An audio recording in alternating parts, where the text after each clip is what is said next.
US Iran discussions fail అయ్యాక war ఇంకా critical stage కి రీచ్ అయింది. అదేంటో చూద్దాం, ఎండ్ వరకు స్కిప్ చేయకండి.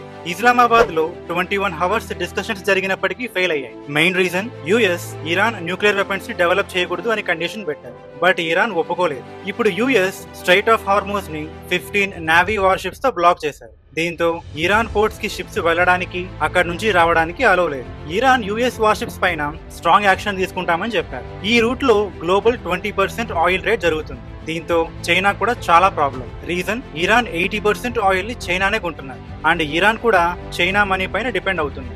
సో ఇలా బ్లాక్ చేస్తే ఇరాన్ ఎకనామికల్ గా ఇంకా వీక్ అవుతుంది. అండ్ ఒకవేళ చైనా ఇరాన్ కి మిలిటరీ సపోర్ట్ ఇస్తే 50% టారిఫ్స్ వేస్తామని అండ్ ఇరాన్ ఆయిల్ ని కాకుండా యుఎస్ ఆయిల్ ని కొనమని ట్రంప్ ఆఫర్ ఇచ్చారు. వీళ్ళ వల్ల ఇన్ఫ్లేషన్ ఇంక్రీజ్ అవుతుంది అండ్ సీజ్ ఫైర్ న్యూస్ వల్ల స్టాక్ మార్కెట్స్ కొంత పెరిగాయి. బట్ ప్రెసెంట్ అయితే వీళ్ళు త్వరగా ఒక ఫైనల్ డెసిషన్ కి వచ్చేలా లేరు. ఈ వార్ పైన మీ ఒపీనియన్ ని కామెంట్ చేయండి అండ్ ఇలాంటి కంటెంట్ కోసం మన ఛానల్ ని సబ్స్క్రైబ్ చేసుకోండి.